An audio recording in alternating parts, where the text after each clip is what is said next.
Ada yang suka beli saham gorengan nggak ya? Hmm,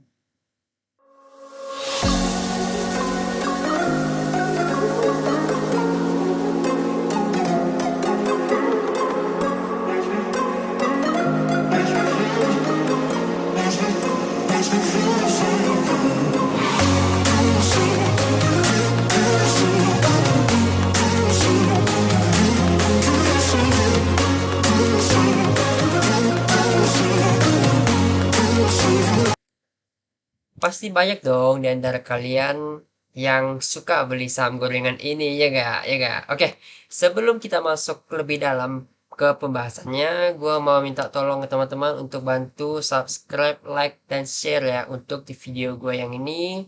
Dan bantu juga subscribe untuk di channel ini. Karena subscribe, like, dan share kalian itu sangat berguna buat channel ini supaya channel ini bisa berkembang ke depannya. Oke, tanpa basa-basi lagi, kita masuk ke dalam pembahasannya ya. Tadi gue sempat bilang ada yang suka beli saham gorengan ya. Nah, pasti banyak dong di antara kalian, apalagi kalangan orang muda seperti kita ini, yang sangat tergiur dan masuk ke dalam saham gorengan ini, ya kan? Karena kenapa? Ayo, nah pasti saham gorengan ini dapat membuat kalian itu bisa dalam cuan gede dalam hanya beberapa menit, beberapa hari aja udah bisa cuan arah bahkan 25% aras beberapa menit aja udah bisa. Tapi kadang juga kalian jangan salah. Saham gorengan ini juga bisa kita masuk ke dalam jebakan Batman-nya si Om Bandar yang bisa membuat kalian itu kehilangan uang dalam sekejap mata. Karena biasanya itu dibanting sama om-om bandar. Nah, berikut ini gue mau kasih tahu nih ciri-ciri saham gorengan itu yang biasanya diperjualbelikan di dalam pasar modal tuh kayak gimana sih supaya bagi trader yang pemula atau trader yang sering nyangkut di dalam saham gorengan ini supaya tahu gimana sih kriteria-kriteria saham gorengan ini supaya kita itu harus berpikir lebih jauh dan berpikir lebih matang lagi untuk sudah siap mental juga kalau kalian udah cemplung ke dalam saham gorengan ini. Jadi harus tahan juga dong resikonya, ya kan?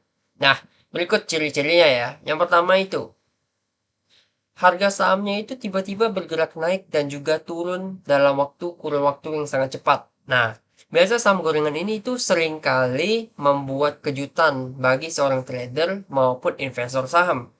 Karena saham-saham yang termasuk ke dalam kategori gorengan ini, harganya itu biasa mendadak naik dan juga turun dalam sepertiga menit, detik, bahkan ke detik aja udah bisa arah ARB, arah ARB. Nah, jadi misalnya gini nih, misal saham gua beli nama itu XYZ yang diperjualbelikan itu seharga 100 rupiah per lembar. Nah, lalu tiba-tiba saham itu naik menjadi 400 rupiah per lembar. Tapi besoknya langsung mengalami penurunan lagi nih. ASB misalnya 25% dalam satu hari. Hingga harganya sampai misalnya ke 5 rupiah per lembar sahamnya. Dan begitu juga seterusnya. Nah, saham XYZ ini termasuk ke dalam saham gorengan. Karena pergerakan harganya itu gak wajar ya. Apalagi perubahan harganya itu dalam waktu yang singkat. Menit bahkan detik aja itu udah bisa langsung arah ARB apa enggak 10%, 20% langsung naik turun fluktuatif sekali. Harga-harga di saham gorengan ini biasanya. Nah, jadi biasanya itu eh di saham XYZ ini yang tadi gue bilang itu XYZ ya. Nah, ini termasuk ke dalam saham gorengan karena pergerakan harga itu gak wajar. Kadang si bandar ini itu suka menurunkan harganya dulu di pasar sahamnya supaya si Om Bandar itu biasa menarik para trader atau investor untuk membeli sahamnya itu di harga yang lebih bawah lagi. Nah, lalu udah pada masuk tuh semuanya masuk dalam sahamnya, lalu bandarnya mainin lagi tuh harganya, naik turun, naik turun, naik turun, 10%, 20%, bahkan kadang udah arah gitu ya, tiba-tiba ada trader bilang, ah ini udah arah nih 25%, gua hold lah, gua simpan sampai seminggu mungkin bisa sampai 50, 75, sampai 200% bahkan bisa ya.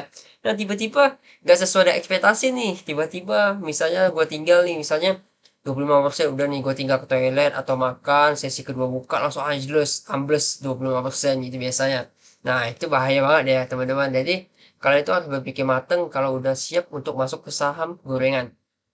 Nah, lalu ciri kedua itu adalah saham yang diperdagangkan berdasarkan rumor yang ada.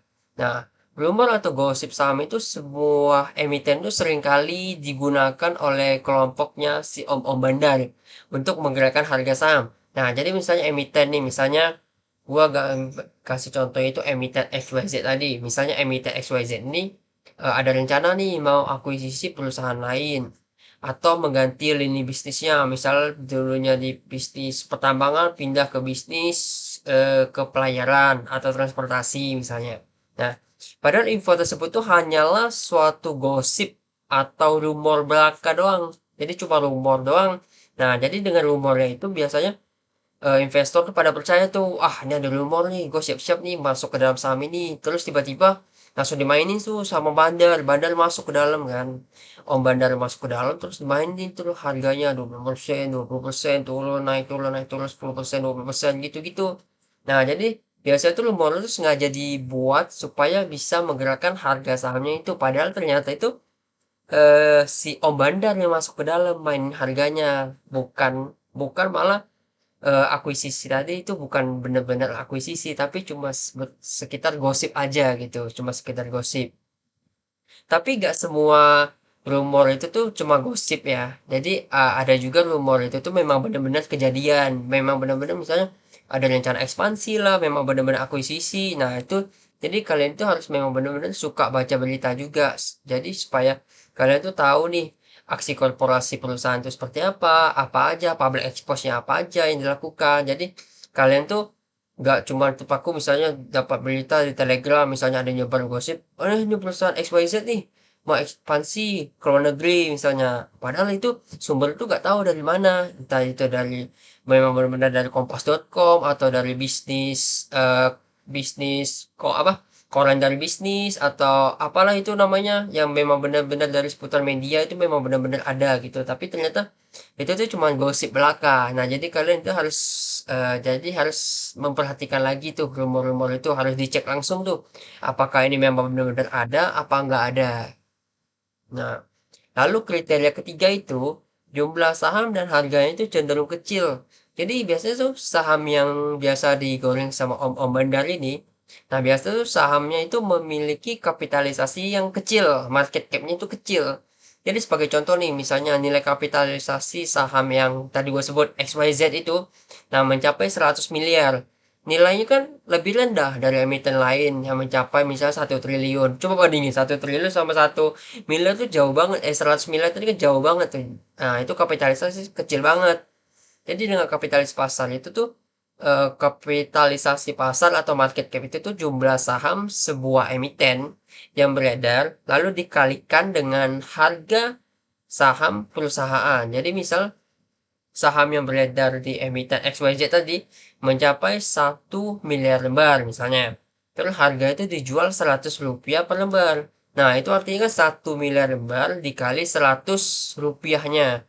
Jadi itu harga itu 100 miliar rupiah. Nah, jadi para analisis itu mengkategorikan emiten mana aja yang berkapitalisasi pasar besar, menengah, atau kecil. Jadi untuk emiten berkapitalisasi besar tuh biasanya itu nilai itu di atas 4 triliun. Nah, itu ada gua jelasin di video gua yang ini ya tentang market cap perusahaan. Nah, jadi kalian harus tonton juga ya video ini supaya kalian lebih ngerti lagi tentang market cap atau kapitalisasi pasar. Nah, emiten kapitalisasi yang menengah dikategorikan menengah itu, nah itu sekitar 2 triliun hingga 4 triliun. Lalu yang emiten yang berkapitalisasi kecil itu biasa di bawah 1 triliun. Biasa cuma mainnya miliaran-miliaran. Nah, dengan saham-saham yang berkapitalisasi pasar kecil itu tuh kerap biasanya tuh menjadi bidikan oleh si Om Bandar ini untuk dimainin harganya. Nah, biasanya tuh dengan uang 1 triliun aja dia bisa masuk ke market cap yang miliaran doang. Nah, itu kan langsung sekali masuk 1T misalnya. Market capnya cuma 100 miliar itu kan sekali masuk langsung jebret, langsung naik arah gitu kan. Nah, itu harus diperhatikan lagi tuh tentang jumlah saham dan harganya. Lalu yang keempat itu sahamnya itu tercenderung itu tidak liquid biasanya. Nah, biasanya saham gorengan itu biasanya juga agak liquid atau jarang diperjualbelikan di dalam pasar modal. Ada yang beli sih ada, tapi gak liquid. Jarang ada orang yang mau transaksi di saham itu. Nah, beda dengan saham-saham yang aktif itu tuh, bedanya itu kan biasanya kalau misalnya BCA atau BRI itu kan transaksi kan sampai berapa miliar, berapa triliun gitu kan transaksi per harinya. Nah, itu kan liquid banget kan. Jadi orang ada jual beli di saham BCA misalnya. Nah, itu liquid. Bahkan kadang misalnya yang gak liquid itu gue contohin itu seperti kayak auto Astra Auto Parts gitu. Nah, itu kan transaksi kan kecil banget kan. Nah, itu juga transaksi kecil, terus dia transaksi itu jarang terjadi juga di hari itu. Cuma kadang-kadang seminggu paling ada sekali lah misal transaksinya. Jadi memang harus benar-benar diperhatikan saham ini tuh liquid apa enggak. Nah, para si Om Bandar ini sering banget bidik-bidik saham-saham yang enggak liquid ini dijadikan saham gorengan. Soalnya tuh saham gorengan itu memiliki yang tadi tuh kan ada market cap kecil, jadi mudah banget untuk gerakan si saham yang nggak liquid ini. Jadi gampang banget digoreng sahamnya kalau nggak liquid. Kan dia langsung masuk 1 triliun aja udah arah 25% dalam 1 hari. Nah, jadi kalau saham-saham yang nggak liquid ini tuh udah pasti digoreng sih. Otomatis secara tiba-tiba harga itu pasti langsung naik kalau ada satu orang bandar yang masuk ke dalam saham ini. Lalu yang kelima itu adalah kriterianya itu perusahaannya itu sering bermasalah. Nah, jadi ciri-ciri saham gorengannya itu sering diperdagangkan di BEI, tidak terlepas dari kinerja perusahaan atau emitennya. Misalnya emitennya misalnya XYZ tadi, sering banget misalnya disuspend lah, terus udah disuspend terus mau arah-arah lagi terus disuspend lagi lah. Atau ada masalah misalnya kayak masalah korupsi lah atau apa segala macam. Nah, itu harus diperhatikan. Terus emitennya itu misalnya ketahuan memperdagangkan saham dengan harga yang nggak wajar.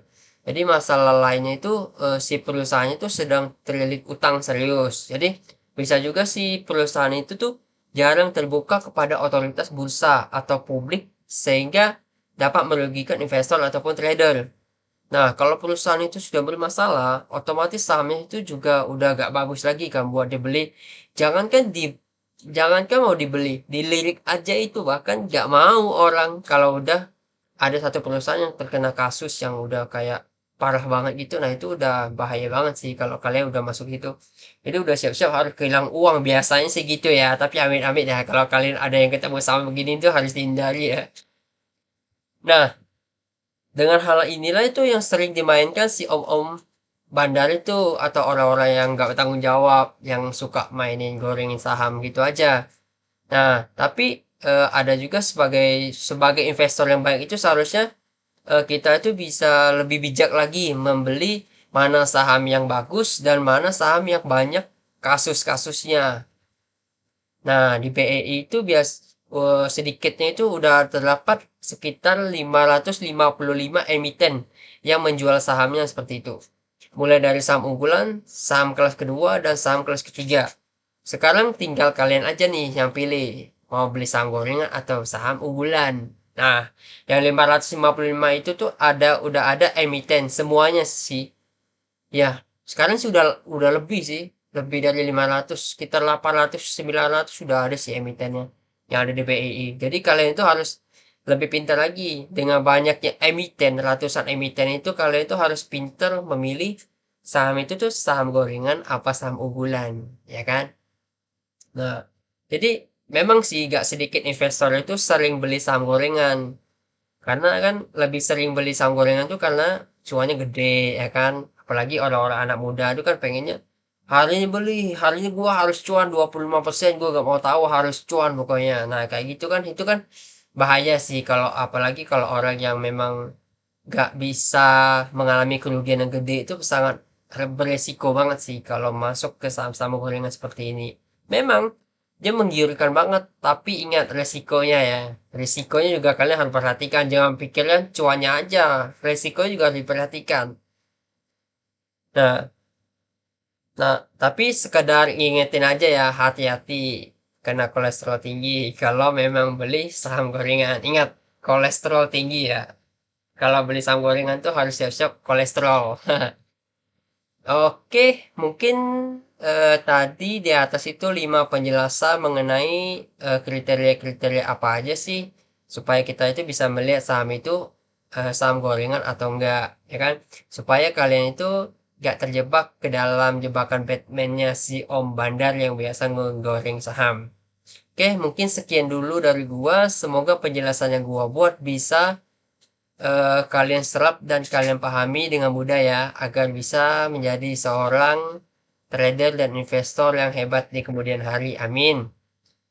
Oke, sekali lagi gua mau minta tolong ke kalian, apabila suka dengan video gua yang ini dan channel ini juga, kalian bisa bantu subscribe ya, like dan share juga untuk video gua ya. Yang ini dan video-video gua yang lainnya ya. Semoga dengan bantuan kalian subscribe, like, dan share di video gua ini dan channel gua juga bisa bertambah ilmunya juga. Terus channel ini juga bisa berkembang ke depannya dan gua juga bersemangat juga bikin konten-konten tentang seputar investasi yang lainnya.